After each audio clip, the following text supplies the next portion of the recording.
Of all the betrayals a person can experience in their lifetime, there is one that cuts deeper than almost any other. Deeper than a stranger's cruelty. Deeper than a colleague's sabotage.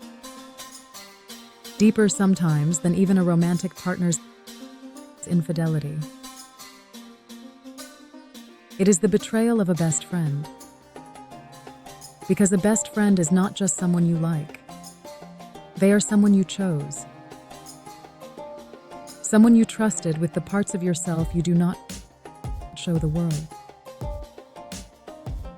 Someone who knew your fears, your dreams, your secrets, your wounds, and who you believed, with absolute certainty, would never use any of it against you. When that person betrays you, it does not just hurt. It destabilizes everything. Because if they could do this, if this person, who knew you better than almost anyone, could choose to hurt you, then what does that say about your judgment? About your ability to trust? About the safety of being known? Today, we are going to talk about that betrayal. About what it does to a person. About the specific, insidious ways that a best friend's betrayal differs from other kinds of hurt. And about what karma does when it witnesses the breaking of that sacred bond. This is the story of two women who were best friends for 11 years. We will call them Maya and Jess. 11 years. Think about what that means. 11 years of birthday celebrations and 2 a.m. phone calls. 11 years of being each other's emergency contact, each other's +1, each other's first call when something wonderful happened, and the first call when something terrible did.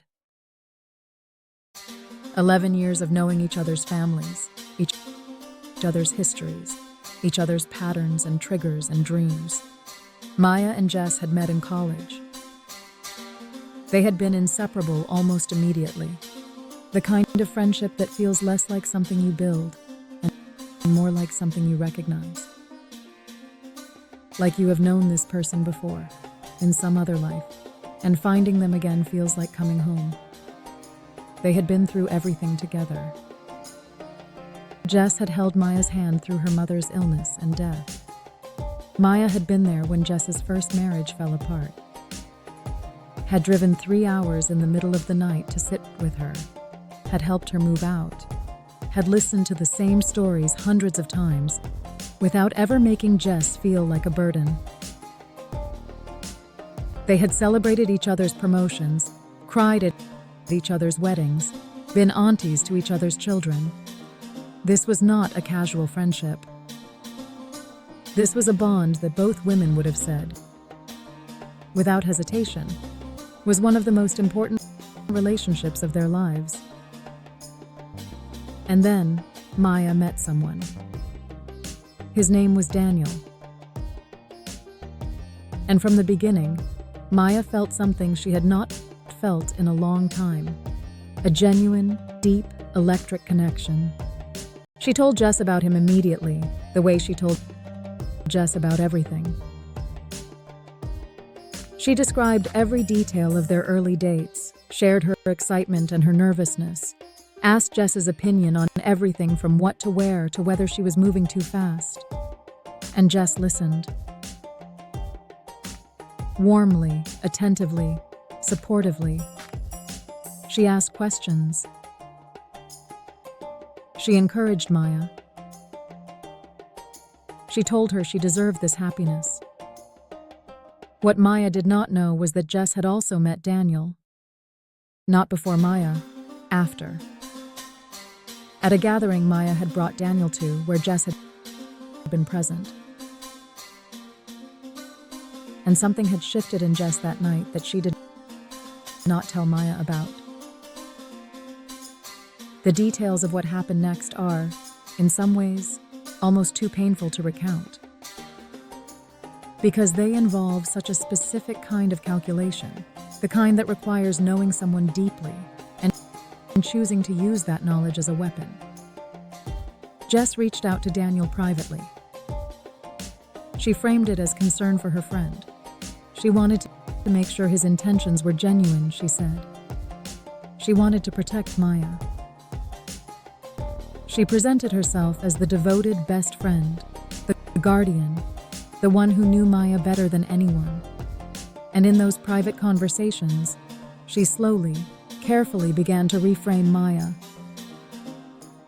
She shared things Maya had told her in confidence. Vulnerabilities, past wounds, fears. She presented them not with cruelty, but with a kind of sorrowful concern that made it seem like she was warning Daniel about someone unstable, someone difficult, someone he might want to reconsider. She was, in other words, sabotaging Maya's relationship using the most intimate knowledge she had. The knowledge that only a best friend possesses. It worked. Partially. Daniel pulled back. He became distant in ways Maya could not understand. She asked him what was wrong. He was vague. She asked Jess for advice, not knowing that Jess was the source of the problem. And Jess gave her advice that made things worse. Advice designed to push Daniel further away. The relationship ended. Maya was devastated. She did not understand why. She replayed every conversation, every moment, looking for what she had done wrong. She blamed herself. She questioned her own behavior, her own worthiness, her own ability to sustain a healthy relationship. And through all of it, Jess was there. Sympathetic. Supportive. Present. It was Daniel who eventually told her the truth. Months later, after he had processed his own feelings about what had happened, he reached out to Maya. He told her everything. The messages from Jess. The things Jess had said. The way Jess had framed her. Maya read the screenshots Daniel sent her with shaking hands. There are moments in life that divide time into before and after. This was one of those moments for Maya. Not just because of what Jess had done, though that was devastating enough, but because of the realization that accompanied it. Jess had been doing this for years. The friendship Maya had believed in so completely had been, at least in part, a performance. And the person she had trusted most had been, in some fundamental way, someone she had never fully known. The grief of that is different from other griefs. It does not just mourn the loss of the friendship. It mourns the version of the friendship that Maya had believed in. It mourns the years of trust that now had to be re-examined. It mourns the safety of having someone who knew everything about you, because that safety had been an illusion. Maya did not confront Jess dramatically. She did not send the screenshots. She did not call mutual friends. She simply stopped. She stopped responding. She stopped reaching out. She stepped back from the friendship quietly and completely, and she let the silence speak for itself. And she began the long, difficult work of healing. What happened to Jess is a study in how karma operates in the realm of relationships. Jess had built her social world on being the person everyone came to. The confidant. The advisor. The one who knew everyone's secrets and was trusted with everyone's pain. Her identity was deeply tied to being indispensable, to being the person at the center of every web of connection. But a person who uses other people's secrets as currency eventually runs out of credit. The people in Jess's life began to notice things. Small things at first. A comment that revealed she had shared something told in confidence. A piece of information that could only have come from a private conversation. A pattern slowly becoming visible of Jess knowing things she should not know and sharing things she should not share. Trust, once it begins to erode, erodes quickly. And Jess found herself, over the following years, in a strange and lonely position, surrounded by people who were friendly to her face, but no longer truly close to her, no longer vulnerable with her, no longer the kind of open, trusting, genuine friend that Maya had been. Because the kind of friendship Jess had destroyed with Maya, the real kind, the deep kind, the kind built on genuine mutual trust, that kind of friendship requires being trustworthy. And Jess had proven, to anyone paying attention, that she was not. She lost other friendships too. Not all at once. Not dramatically.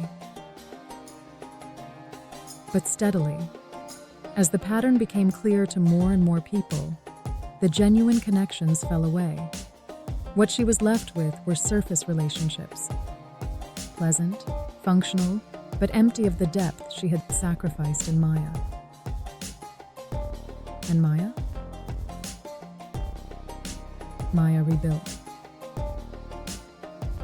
Slowly, carefully, with a new and hard-won wisdom about the kind of people she let close to her.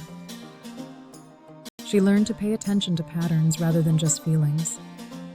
She learned that genuine friendship is demonstrated over time through consistent action, not just through warmth and words. She became more discerning, not more closed, but more discerning. And she found, in the years that followed, friendships that were real, friendships that could hold the weight of her full self without cracking. Friendships built on the kind of mutual respect and genuine care that she had always deserved. She also, eventually, found love again, with someone who knew her story and valued her anyway. Someone who had no connection to Jess, no history with the wound, no reason to see Maya as anything other than exactly who she was. The betrayal of a best friend is one of the most painful experiences a person can go through. But it is also, in a strange and difficult way, one of the most clarifying.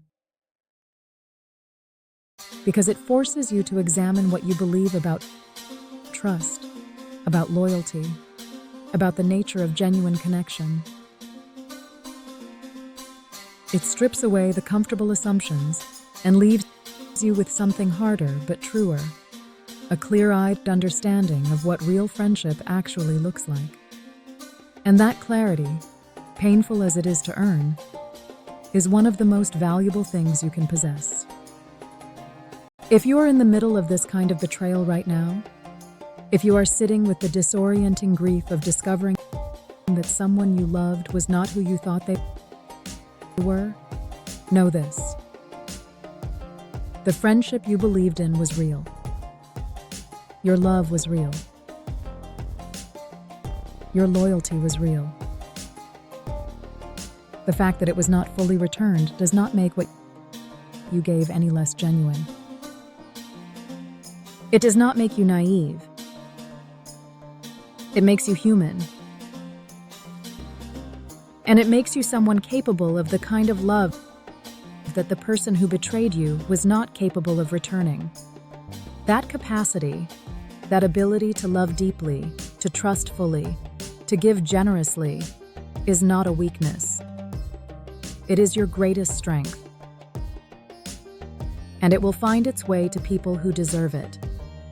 The universe saw what happened. It always does.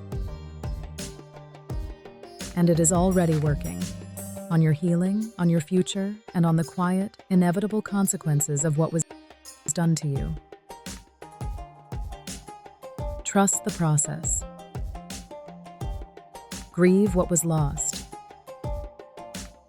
And keep your heart open. The right people are coming.